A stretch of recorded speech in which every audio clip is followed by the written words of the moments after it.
This episode will be completely taken out of context. Welcome to the Fact Check This podcast.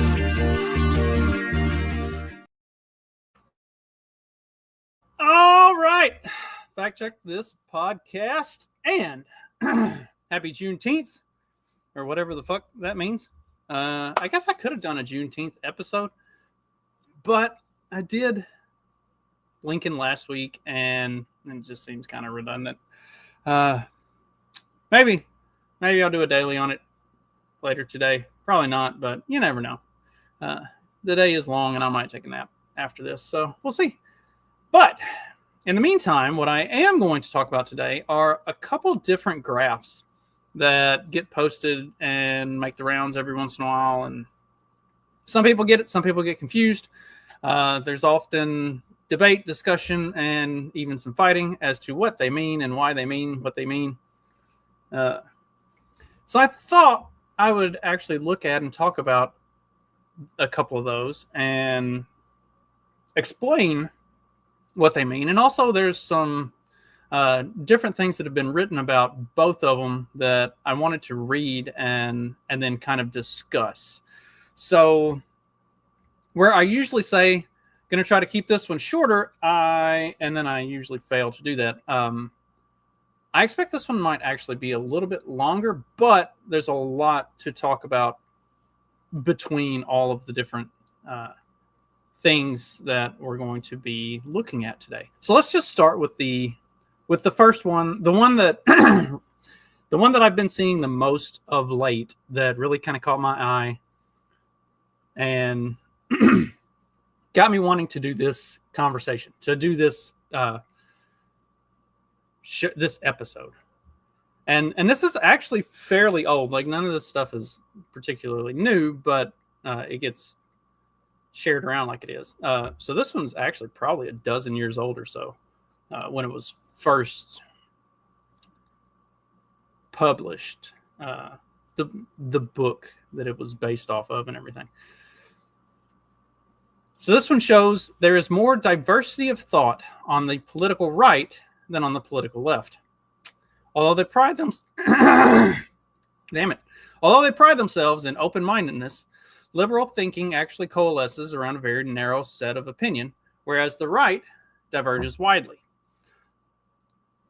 So this should be pretty easy to grasp on its face, and especially when you consider that this was originally based off of a book that was published some, dozen years ago or so, if not more.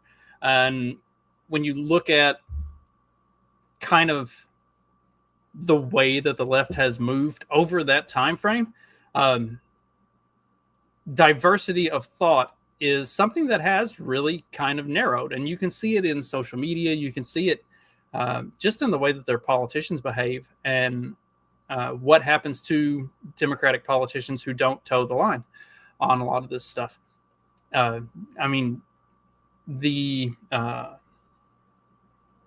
I know I've talked about it before. The book that talks of the corrupting of the American mind. No, that's not the right. It's the book that was written about the college campus protest incidences where they would just have full-on riots because somebody like Ben Shapiro was going to be coming to speak on a college campus.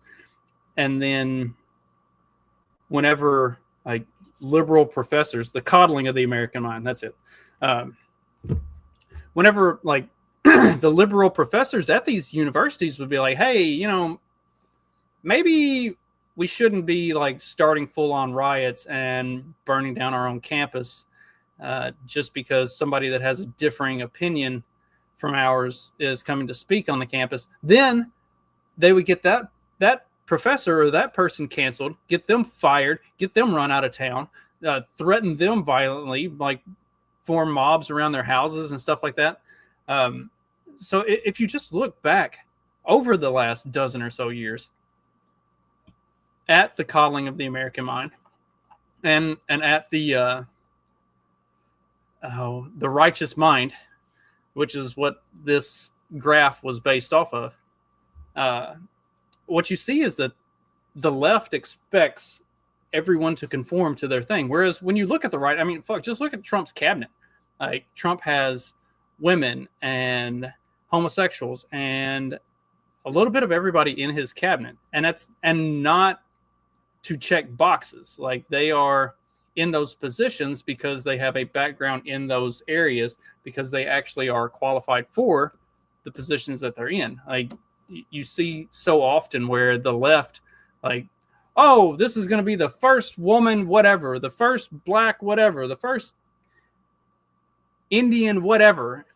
And it's like, okay, but like, what are their qualifications for that position? And often they have none. It's just to be the first of that thing, which is just nuts. And then you also look at like what just recently happened within the DNC with David Hogg. And God forbid I ever defend David Hogg for anything, but David Hogg recently got removed from a vice chair position or something that he won. He won the position. They, like, the people voted on it and he won, and then they removed him because there wasn't enough diversity amongst all of the winners in for that position. He was a straight white male, so he didn't check any of the boxes, and they needed more diversity for the people who won that position. And so since he was the last one in, they removed him because they didn't have enough diversity. They needed to remove the straight white man who won a Democratic election in order to put somebody else in that position who checks boxes. Like,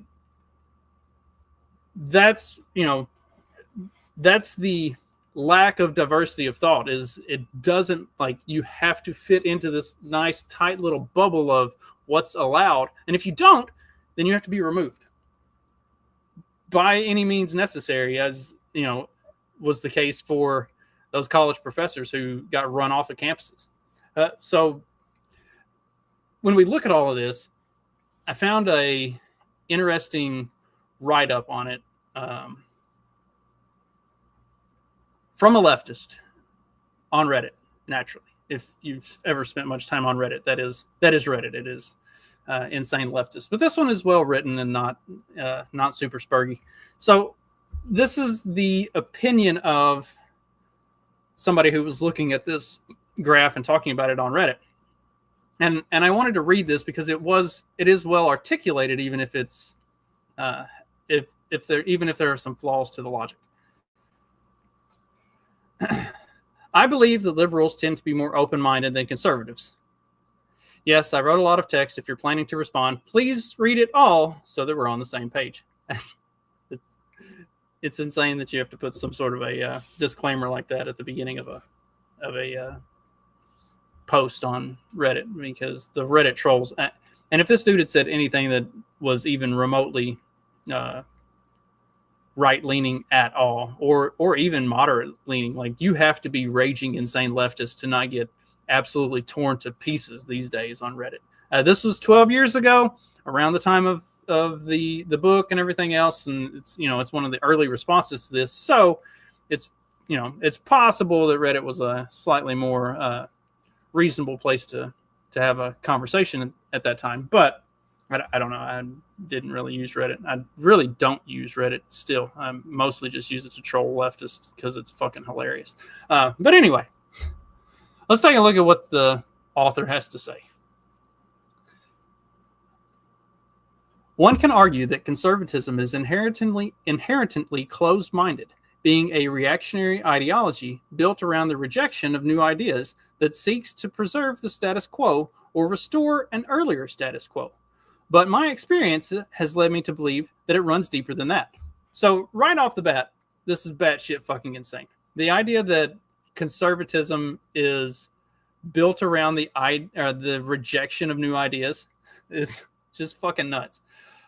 So I'm currently writing an article in which I argue that conservatives supported the use of torture or bought into the idea that waterboarding is somehow not torture, not because they examined the evidence and concluded that it works, but out of an unwillingness to admit that something evil had been done in the name of a war that they overwhelmingly supported, as well as a belief that since America is inherently good, anything it does must also be good. Similarly, this comment argues that the conservative base is unwilling to compromise because they see liberal policies as an affront to their way of life, and that their beliefs are a matter of pride rather than the results of thoughtful consideration. So we're talking about waterboarding and that sort of stuff. This is 12 years ago. So this is 2013. By this point, pretty much everybody, including conservatives, agreed that waterboarding was a bad idea, definitely a war crime, and that the whole war in the Middle East, the war in Iraq, was a terrible idea.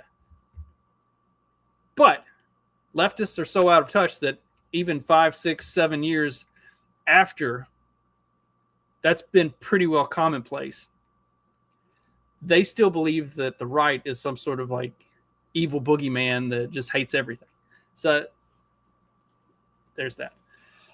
On a more scholarly level, in this TED Talk, a psychologist cites data from around the world showing that conservatives, even in countries where conservative political beliefs are different from those of American conservatives, value in group loyalty, obedience to authority, and purity. And of these, suggest that their beliefs are derived from tradition. Purity has religious connotations, the beliefs of their in-group, and what they are told to believe, which would explain the reverence amongst conservatives for pundits like Hannity and Limbaugh, as well as icons like Reagan, rather than consideration of the evidence. Liberals, on the other hand, value fairness and compassion, which don't come with any inherent ideology. There's more problems with that as we look at the modern political landscape, especially on the side of liberals value fairness and compassion, which don't come with any inherent ideology, except that liberals have made their compassion into an ideology. They've made fairness through equality, what they call equality, but what is actually equity, into an ideology. And if you don't toe the line of that ideology, you will be thrown out, and you will be absolutely just like,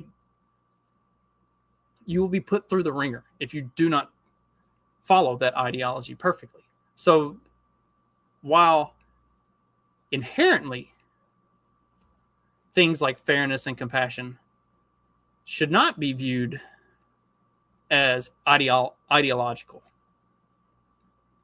they have been made into a thing of ideology by the way the left has twisted it, which is what the left has done in the last 12 to 15 years with pretty much everything that would have made them the party of the people type of a thing.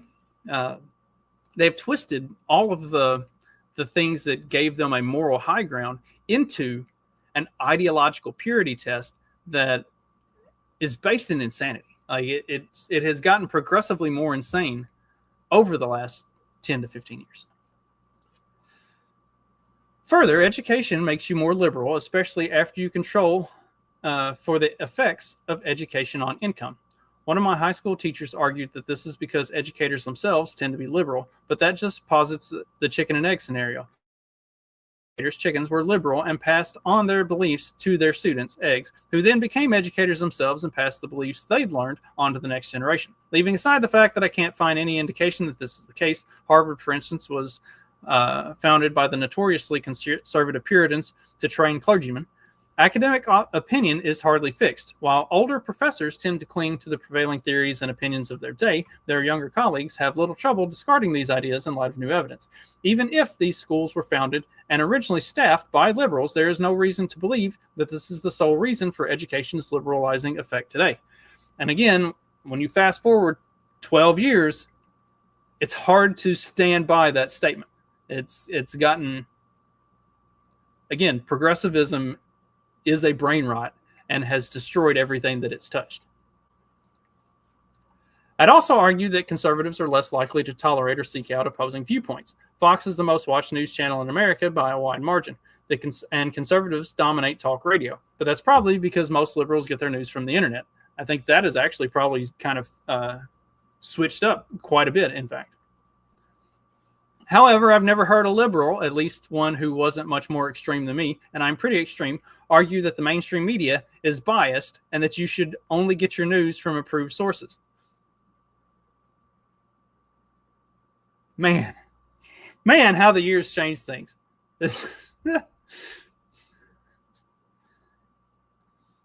Even though studies, the sources lies and lying, liars who tell them, and by Al Franken. Of course, you source Al Franken because you're a fucking liberal whack job. Analyzing news reports show that during the 2000 election, news outlets were more likely to run stories that favored Bush. Further, in my experience, conservative forums are more likely to have rules banning anyone with a dissenting opinion from posting than liberal ones. Again, wow, how things have flipped on their head in just, a dozen years. Please realize that while I'm painting with a very broad brush, I'm not arguing that all conservatives like this, or that there aren't any closed-minded liberals. I only believe that a significantly larger number of conservatives are like this when compared to liberals. So please don't try to CMV by pointing out to a particular conservative and saying, this guy's pretty cool and backs up everything he says with reliable sources, because I already know there are plenty of them out there. What would be most convincing is hard data comparing liberals and conservatives. And yes, I recognize that this stereotyping and armchair psychology is toxic to constructive debate, and most likely the result of bias on my part, which is why I'm asking you to change my view. Interesting how things change over the course of some time, quite a bit of time. So this, I found that through what was actually a response to that in regards to the original picture. And I want to read the response, because the response to that is fairly well written, and it's very just like not opinion based. It's very factual and straightforward. So I'm going to read that next, and then I want to talk about this stuff a little bit more. So in The Righteous Mind, Jonathan Haidt explores the differences in moral psychology between liberals and conservatives, particularly through the lens of his moral foundations theory, which significantly shapes their respective capacities for open-mindedness. Haidt proposes that the human morality rests on 6 innate foundations: care and harm, fairness and cheating, loyalty and betrayal, authority and subversion, sanctity and degradation, and liberty and oppression. These foundations act as intuitive lenses through which people evaluate moral issues, and Haidt argues that liberals and conservatives prioritize these foundations differently, influencing how open-minded they are to opposing viewpoints. Haidt suggests that conservatives tend to engage all 6 moral foundations equally. They value care, empathy and harm prevention, and fairness, justice and proportionality. But they also place significant weight on loyalty, commitment to a group or tribe, authority, respect for hierarchy and tradition, sanctity, purity and moral cleanliness, and liberty, freedom from overreach, and often tied to individual or group autonomy. This broader moral palette means conservatives can resonate with a wider array of moral arguments. For example, they might support a policy not only because it reduces harm, a care-based argument, but also because it upholds tradition, authority, strengthens community bonds, loyalty, or aligns with religious values, sanctity. This versatility, Haidt argues, can make conservatives more open-minded to liberal arguments, as they can at least understand appeals to care or fairness, even if they weigh other foundations more heavily in their final judgment. Liberals, by contrast, tend to prioritize 3 foundations: care, fairness, and liberty. They are particularly sensitive to the issue of harm, protecting the vulnerable, justice, equality and combating discrimination, and freedom from oppression, individual autonomy. However, they place less emphasis on loyalty, authority, and sanctity, often viewing appeals to these foundations with skepticism or even disdain. For instance, a liberal might dismiss an argument based on tradition as outdated or an appeal to group cohesion, as tribalism. Haidt argues this narrower focus can make liberals less open-minded to conservative perspectives, as they struggle to intuitively grasp or value arguments rooted in the foundations conservatives hold dear. He illustrates this with studies showing that conservatives are better at predicting liberal responses to moral dilemmas than liberals are at predicting conservative responses, suggesting conservatives have a more intuitive understanding of the liberal moral worldview. And again, that alone, when you look at and consider that, the liberal moral worldview is very narrow. It doesn't have a lot of diversity to it. So, like, that kind of makes sense. That's kind of easy to get, right? Haidt emphasizes that this dynamic does not mean conservatives are inherently more open-minded in all contexts. Both groups exhibit moral blind spots and can become dogmatic when their core foundations are challenged. For conservatives, threats to authority or sanctity, such as questioning religious values or traditional institutions, can provoke rigidity, while liberals may shut down when their commitment to care or fairness, policies promoting equality, is questioned. However, because conservatives operate across a broader moral spectrum, they may appear more open-minded in debates where multiple moral foundations are at play, as they can engage with a wider range of moral reasoning. And I've seen those two things play out across social media individually a number of times. The authority or sanctity, especially where like religious values and stuff like that comes into play. Conservatives will often get more rigid and tense in conversations that revolve around that, but they also often tend to continue the conversation and are able to view things from the broader perspective of the other types of moral foundations that he talks about that are in play for the conversation. And often what I see on social media is when they do become rigid about it, it's not because of a necessary, I guess what it often tends to be because of is because the person arguing from the other side of it becomes combative and becomes hostile about that particular issue. And as is often the case and very problematic a lot of times, conservatives and especially deeply Christian conservatives have problems dealing with people who become combative about the religious aspect, the religious side of certain aspects, without getting rigid and defensive. And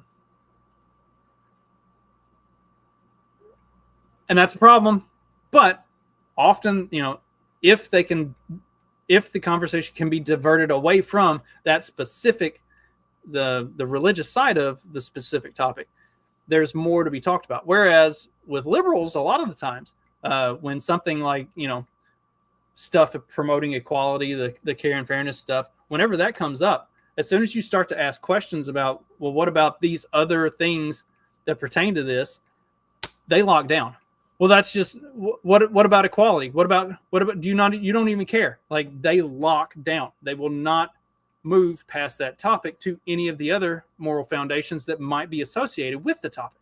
So, like, that's where this lack of diversity of thought from the left is really prominent, and the greater levels of diversity from the right really kind of come into play. Haidt also notes that these differences stem from evolutionary and cultural factors. Conservatives' emphasis on loyalty, authority, and sanctity may reflect adaptations for group survival and cohesion, while liberals' focus on care, fairness, and liberty aligns with individualism and universalist ideas. This divergence can lead to mutual misunderstanding. Liberals may see conservatives as rigid or morally outdated, while conservatives may view liberals as naive or dismissive of social order. Haidt argues that true open-mindedness requires both sides to recognize the validity of each other's moral foundations, even if they prioritize them differently.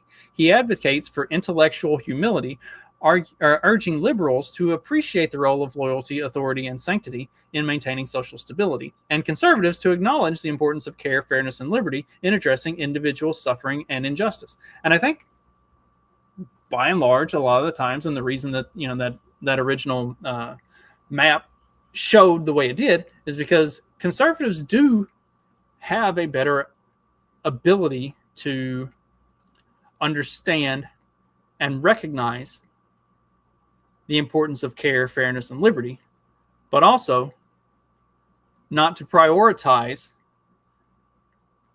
equity and certain other, liberal buzzwords over maintaining social order and trying to keep things, balanced and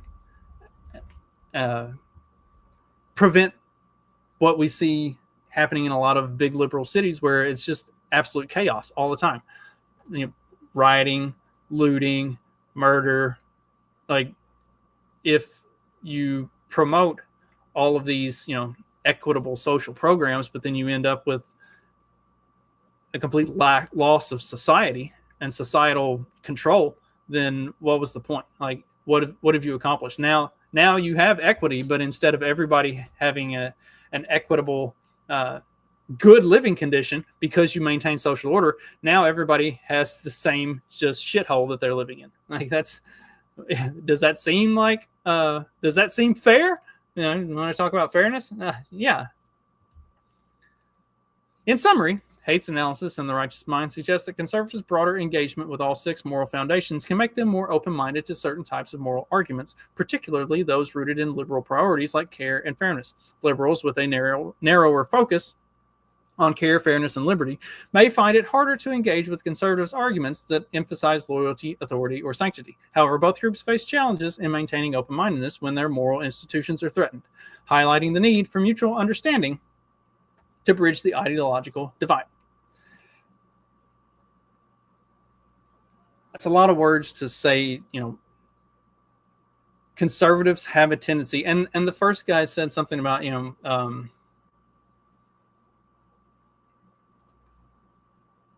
that conservatives tend to rely on the appeal to authority over citing evidence and bringing like anything to back up their beliefs. And we've seen over the last several years that that's really changed. Now the liberals are the ones that have the appeal to authority, especially where the authority is the mainstream media, which is very biased, and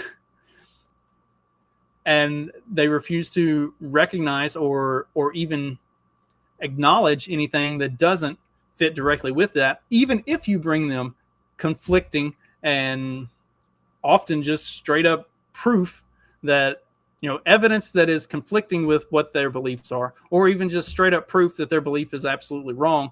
And there is a whole just sloth of proof that it's false.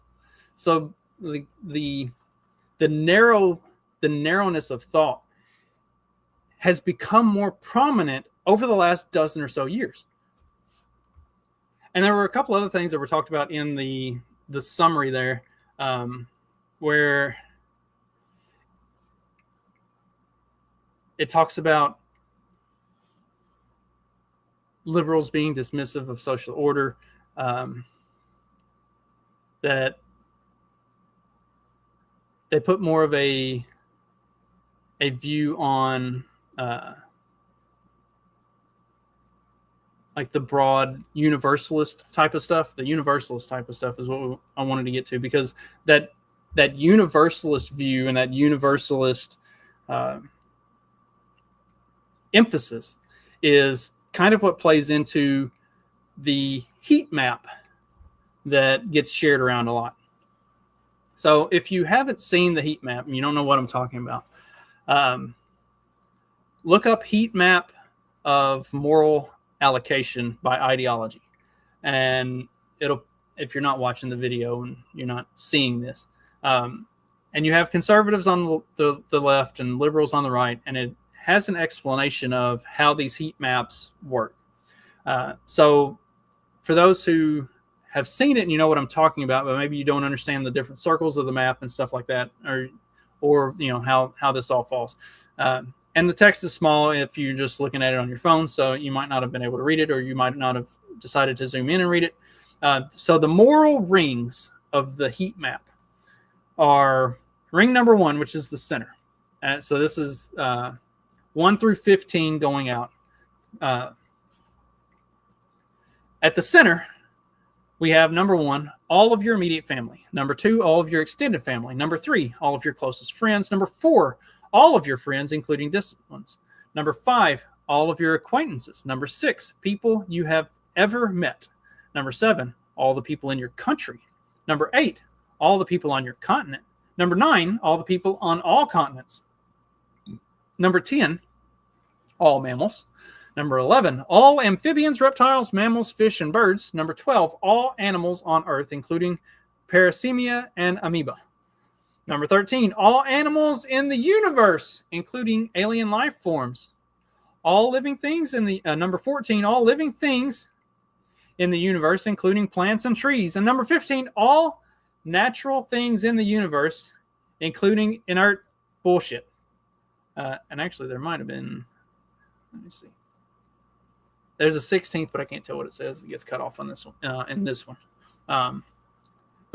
so when you look at the heat maps, what you notice is over here on the left with the conservative side of the heat map, most of it is focused around 1, 2, 3, 4, 5, 6, and then out to 7. So a little bit. And then it tapers off considerably going to 8, 9, and 10. So that's all of your immediate family, your extended family, your closest friends, all of your friends, your acquaintances, and everybody you've ever met. Those are the key moral allocation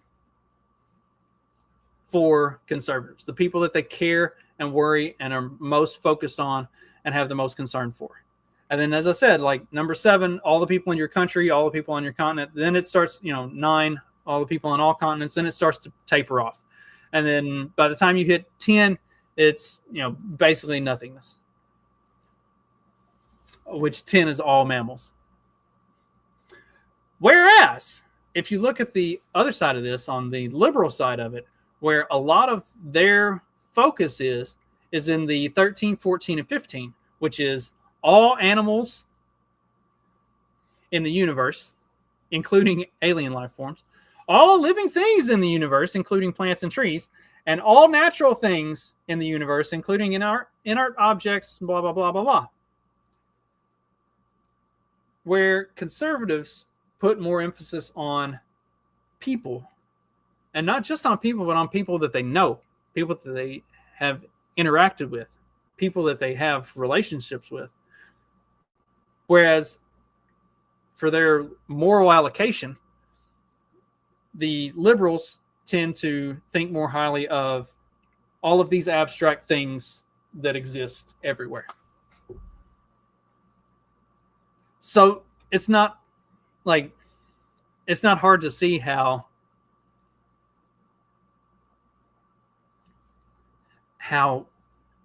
with the diversity of thought side of it, where we are more concerned with maintaining society on the right. We're have more of a, wanting to have order, wanting to have social stability, stuff like that. Whereas the left is only concerned about fairness and equality and making sure that everything is treated equally, and not just everyone, everything. It's funny that this is the thing that's always gets brought up. It's like anytime you talk about Starship Troopers, the left is going to ultimately side with the bugs. It's because they're more concerned about fairness for everyone and everything, including alien life forms, than on a focus on the people who are most important to them. And there was an article on this that I found that just completely fucking misses the point, and I thought it was worth reading because it just completely fucking misses the point, in my opinion. Conservatives have smaller moral circles than progressives. There's no joke about politics. Conservatives hate people in general, but love them in particular. And liberals are exactly the opposite. This cheeky barb might bring to mind, say, your socialist roommate in college whose passion for total equality somehow never seemed to extend to household cleaning, or your Fox News watching aunt whose principal disdain for immigrants is bafflingly hard to square with the warmth she showers on family. Fascinatingly, a new paper from a team of moral psychologists offers evidence that this stereotype, conservatives care more about close social circles while liberals care for wider circles, is at the expense of the smaller, isn't just a cranky witticism. Led by Northwestern University psychologist Adam Waits, the team, which included New York University's Jonathan Haidt, first analyzed survey data gathered at their well-known website, yourmorals.org. The popularity of this site meant that they had lots of data to chew on. Anywhere from 2 to 14,000 participants in this per study for exploring relationships between ideology and social values. Let's get right into what they found. Moral circles and dots. The first study used a measure that examines respondents' feelings towards romantic partners, family, friends, and humanity at large. For example, one item asked subjects whether there are times in my life when I felt strong feelings of love for all people, not just the specific people I'm close to. As expected, conservatives felt significantly less love towards people at large, indicating that their moral circles, a concept popularized by philosopher Peter Singer, to refer to the breadth of one's perceived in-group, were smaller and more constrained than those of liberals. Conservatives also felt more love towards family and less towards friends than liberals, although these effects were small. Matching up with stereotypes, conservatives seem to care more about the people closest to them, and liberals about the wider circles of humanity. A second study used a different measure to confirm that conservatives were much less universalistic and more nationalistic than liberals, while a third used a measure called the Identification of All Humanity Scale to show that conservatives identified more strongly with their local communities than with their own nation states than liberals, who identified more strongly with the world. The next set of studies took things in a slightly different direction, reasoning that the differences between conservative and liberal sensibilities might reflect a deeper distinction in cognitive processing styles. Waits and his colleagues analyzed data from a visual task in which participants indicated which shapes they liked better, tight geometric structures or loose, less coherent ones. See the next image below. As predicted, conservatives preferred the tighter images. The authors concluded that conservative values may stem from deeper, more basic cognitive preferences for order, predictability, and clear boundaries. Contrary to predictions, liberals did not show a significant preference for multicolored, internally diverse images, which would have been a neat and totally expected finding. Oh well. A subset of the participants who completed the shape preferences study also completed the survey on social values and ideology. Using these combined data, the authors found that preference for order shapes mediated helped explain conservative ideology's effect on size of participants' moral circles. That is, conservatives' smaller, tighter moral circles seem to emerge out of their more fundamental preference for order and clarity. Of parents and paramecia. The final set of studies, conducted on a different online platform, asked participants to imagine that they had moral units that they could hypothetically distribute to a range of recipients. Moral units is a deeply unintuitive concept, but you can think of the moral units like time and energy. Each day, we only have so many free hours of resources to devote for caring for different people. Do you prioritize your wife or husband, devoting more of your limited time and energy to him or her or than anyone else, or your children, your friends, coworkers, students, distant relatives? Hypothesizing that liberals' capacious moral circles might even extend to the non-human and potentially even non-living worlds, Waits and his colleagues showed participants a set of concentric rings that represented potential recipients of care and concern. Participants then chose where they would invest their artificially limited store of 100 moral units. The concentric rings ran from the very innermost circle, immediate family, to the very outermost, all things in existence. Along the way were such categories as all people in your country, all animals on the earth, including paramecia and amoeba, and all natural things in the universe, including inert entities such as rocks. You read that right. Paramecia and rocks. You can see the striking difference between the conservative and liberal ideologies in the heat map image at right, figure 5 in Waite's paper, which show the highest average allocation in red and the lowest in green.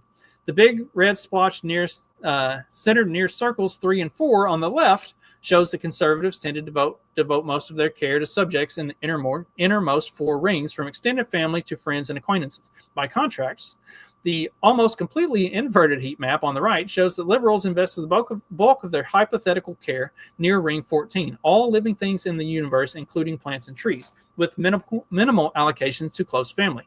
Note that the center of this red spot was 2 rings further out than the paramecia, which languished in a mere orange patch in ring 12. A second study with unlimited moral units replicated the same basic pattern, showing that the pattern in the heat map images wasn't simply due to artificially restricting the possible amount of care and consideration subjects hypothetically had at their disposal. Weiss et al. Concluded that these findings demonstrate that liberals and conservatives differ not in the total amount of moral regard per se, but rather that they differ in their patterns of how they distribute their moral regard. This difference manifested in conservatives exhibiting greater concern and preference for family and relatives to friends, the nation relative to the world, tight relative to loose perceptual structures devoid of social content, and humans relative to non-humans. You couldn't get a more powerful illustration of the basic conservative and liberal orientations toward in-groups, respectively. Conservative thinkers throughout history have indignantly accused liberals and progressives of relying too much on abstraction and grand theories, while real relationships and communities go neglected in their own backyard. Liberal thinkers have retorted that conservatives are parochial snobs caring only for their limited in-group instead of the greater good. This study, and especially the telling heat map images, concretely demonstrates that, whatever their other flaws, liberal and conservative thinkers aren't wrong about each other. Conservatives really are parochial, and liberals really do claim to care more about the welfare of outsiders than of their neighbors. Of course, real liberals, with maybe a few exceptions, actually do care more about their grannies and neighbors than about single-celled life forms in an ocean stem vent somewhere. While progressive ideology might idealize broad moral circles, the fact is that we're embodied creatures who depend on particular families and groups of friends for our well-being, our very lives even. These limiting facts of our human biology and sociality mean that, from our limited perspective, certain people are just always going to seem more important than others. Liberals might respond that, yes, this may be how it has to be, but it's a tragedy. Ideally, we should dream persistently of a world where everyone loves everyone else equally, even if we have to concede the practical, if ugly, necessity of prioritizing family and friends, at least in this unhappy dispensation. Liberalism sees moral parochialism as, at best, a necessary evil. By contrast, paradigmatic conservatives see it as a positive good. What would the world be like if everyone cared more about strangers living over the next hill than their own parents and next-door neighbors? It would be a lonely, arid, and unhappy place with none of the close relationships and shared loyalties that make life worth living. More to the point, it would be completely free of humans. We can't live on our own, as increasing body of research confirms. We hairless, weak-muscled, sharp teeth and claw-lacking human animals are completely, helplessly dependent on cultural knowledge, instruction, and mutual aid for our very survival. You take the smartest, strongest Dwayne Johnson lookalike and toss him alone in a strange forest halfway across the world with no knowledge whatsoever of the local flora and fauna, and give him a box of energy bars, and you know how long he'll live? Well, however many energy bars are in that box. Probably. All across the world, nobody possesses all the knowledge they need to survive alone.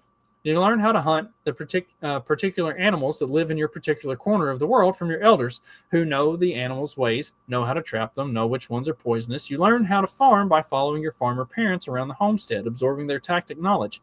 This kind of soil is good for barley. This one's better for garden vegetables. Along the way, you come to owe these people something. They've taught you how to survive, how to make it in the world. As such, conservatives see liberal moral universalism not as a noble ser de corps, condemning closed-minded nepotism, but as a canny means of squirming out of the obligation to be available to those concrete others on whom they personally depend. In other words, it seems like a bit of a racket. Liberals who hold universalistic ideals depend on family and friends just as much as everyone else. But by pretending to care more about abstract groups of strangers than about their own social circles, they awaken conservatives' fears that they'll take from concrete others, families, friends, and nation, without giving back. Of course, to liberals, this sounds absurd. Who's willing to pay more taxes to support society? Who wants to fund education? But this leads us to a whole different battlefield, and I think we've already covered enough ground for one day. After all, as conservatives would admit, you only have so much of yourself to spread around. It's interesting that they make the argument that liberals actually do care about all of that stuff, but every single fucking time that it comes down to, these are your neighbors, these are the people in your community, these are the people that mean the most to, or should mean the most to you, that have had the biggest impact on you, over, like, do you want to protect your community and the people that have been a part of raising you? Or do you want to side with a bunch of illegal immigrants who are here literally murdering people and destroying your community? They will, without fail, side with the illegals. They will take the side of the alien. They will take the side of the ideological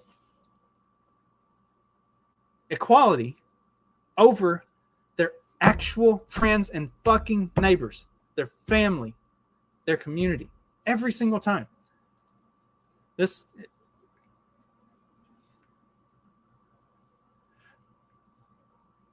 I think we've already, what did he say? Liberals who hold universalistic ideals depend on family and friends just as much as everyone else does. But by pretending to care more about abstract groups of strangers than about their own social circles, they awaken conservatives' fears that they'll take from concrete others, friends, family, and nation, without giving back. Of course, to liberals, this sounds absurd. Except in reality, in practice, in the actual world, it's not absurd. It's what they fucking do every single time. Who wants to pay more taxes? Who wants to fund education? What the fuck do those have to do with anything? Paying taxes does not make you a good person. Paying taxes does not mean that you actually give a fuck about anything. Wanting to fund education. If you wanted education to be done properly, you wouldn't be worried about funding education. You would be worried about actually making education educate. Because we can throw all the funding at education in the world, as we've seen, as they continue to increase education spending every fucking year, and yet we continue to get worse every fucking year. The things that you think are important are not. Actually placing value on your community and how you can improve your community and how you can protect your community. Social order. Those are the things that actually contribute to making things work and grow. Because once you have security, once you have stability, then you have the ability to be creative with stuff, to be innovative, to change things, to figure out what works best. But if you're in fear for your fucking life all the time, if you don't have social order and stability, if you don't have those things that the right cares most deeply about, then you don't get any of this. This is all built on those loyalty, authority, sanctity. And yes, care and fairness, they play a big role in that. But without loyalty and without having sanctity and safety, community, none of that other shit matters, because it doesn't go anywhere. If you don't have people buying into it, it goes nowhere. And the way you get people buying into it is through building those middle rings: local community, family, friends. Hopefully this has been enlightening, educational, and you got something out of it. I'll try to post the links to some of this stuff. So you can check it out for yourself and look more into it. I've enjoyed looking at this stuff and thinking about it and talking about it. It's crazy how, like that one article said, like, you know, conservatives think that liberals are all that like universalistic la bullshit, and liberals think conservatives are all about, you know, friends and family and community and, you know, all of that. And then all these studies show that, yeah, like that's actually 100% accurate. And while, you know, they didn't really make any argument in that article for liberals actually caring about their communities or anything like that. Who wants to pay more taxes and who wants to support funding education? That's who fucking cares. That's not, when put into practice, they will abandon their community for the alien every single time. And that's all the proof we need. You care about everything out in space, in the universe, the universalism, more than you care about actual community and where you came from and what makes this whole thing work. That'll do it for today. Hope you got something out of this. I know I enjoyed it. I will be back next week with something else. I had something and now I can't remember what it was. Anyway, I'll be back next week. I'm going to start doing these weekly again, I promise. Might even start doing some dailies again sometime soon. Anyway, have a great rest of your day and a great weekend, and I will see you again next Thursday. Later.